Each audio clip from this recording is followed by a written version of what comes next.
Hey guys, here's my second Elder Sign video. The first one was an unboxing. This one's going to be about adding a foam core organizer to the inside. I just finished it last night. Thought I'd just record a video and show you the end result, which insert guide I followed, and what I'd do to improve it as well. So taking the lid off, we'll just show you how it's organised. You've got the manual on top. I got rid of the inlay that comes with the game. This is the top tray. It's got a little component tray that comes out like that, with all the different you know, the vitality and sanity and Elder Signs and Doom tokens and the clue tokens as well. So that's handy for everyone to grab as they play.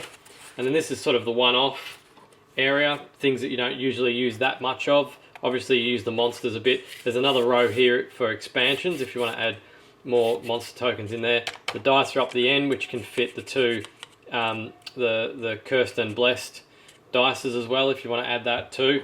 And this is just where all the where all the character tokens go as well. And then here you've got, that's actually in the wrong spot. I was using it before, I forgot to put it back in the right spot. You got the old ones for there, and you've got the character cards there.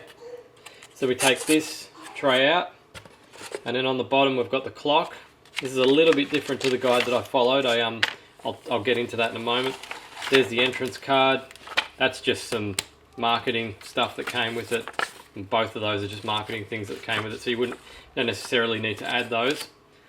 Then you've got the clock, and then under that you've got the portals for the other worlds.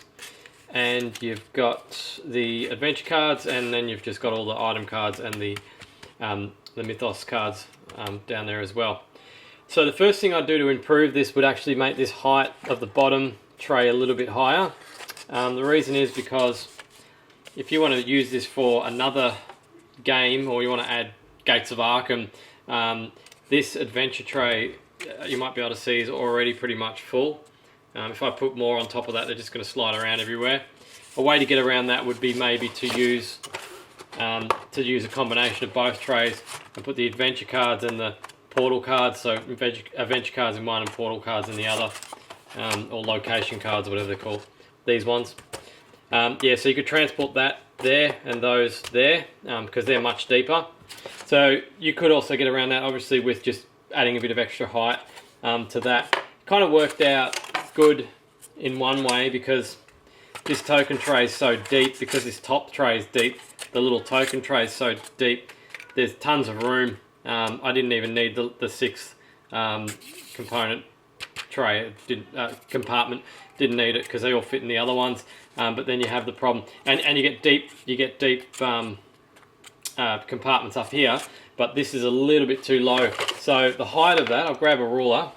Okay, so the height of the wall is 1 centimeter on the bottom. So when I say the height of the wall, I mean not including this bottom tray, just this wall.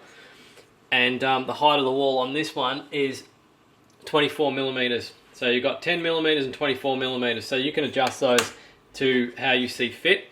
One thing I would have changed, or definitely change, is to put a lower wall in here between these two compartments, because then you can put that on top.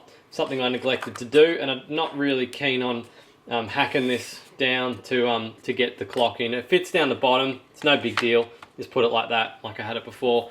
But that's kind of, yeah, I mean, even if you just took off half a centimeter, it would be enough to fit the clock in. So no big deal. But yeah, you could do that. And so I've got the Gates of Arkham expansion coming as well. But I'll probably just have separate trays for the Gates of Arkham stuff. So if I want to play the Gates of Arkham, I can just pull those trays out and add them to this one, and then I can just put them back into the Gates of Arkham box. I thought would be probably the most sensible way of doing it. So if I want to play the base game maybe with new players, because obviously the base game is a lot easier than Gates of Arkham, it's easy to play one or the other. Works out pretty well. So I'll leave the link in the description for the layout that I actually used, so you can go there as well and see it. It's not my layout, somebody else's. I pretty much just followed their example. And you can build one yourself, make the modifications if you want, the ones that I said.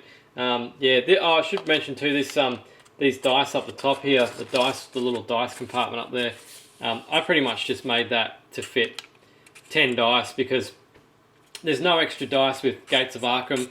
You've got an extra 2 dice with the Unseen Forces. So if I wanted to put those 2 in there, I could. And I also made this wall, I didn't mention either, a little bit lower as well for the monsters. So when you can shuffle them up, put them back in here, and then you can just sort of pull one out. It's a little bit tricky, but you can just pull one out randomly, and yeah, you don't have to have them in a cup or whatever. You can just sort of pull a random one out of there, and yeah, it's got its own compartment as well. So that's it. It's not the most component-heavy game, Elder Sign, you know, not compared to some of the other ones that are out there.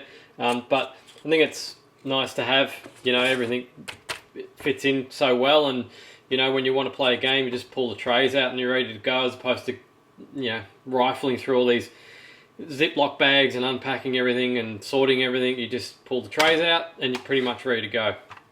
So that's it for this video. I've got a few other Elder Sign videos I want to do. The Gates of Arkham unboxing and the Gates of Arkham foam core, and then maybe just one on foam core on its own, just some basic tips, beginner tips, if you've never used it before. I'm no expert at it, but yeah, I've already sort of learnt a few of the ropes, so I might be able to help you. So don't forget to subscribe for those videos, and thanks for watching this one.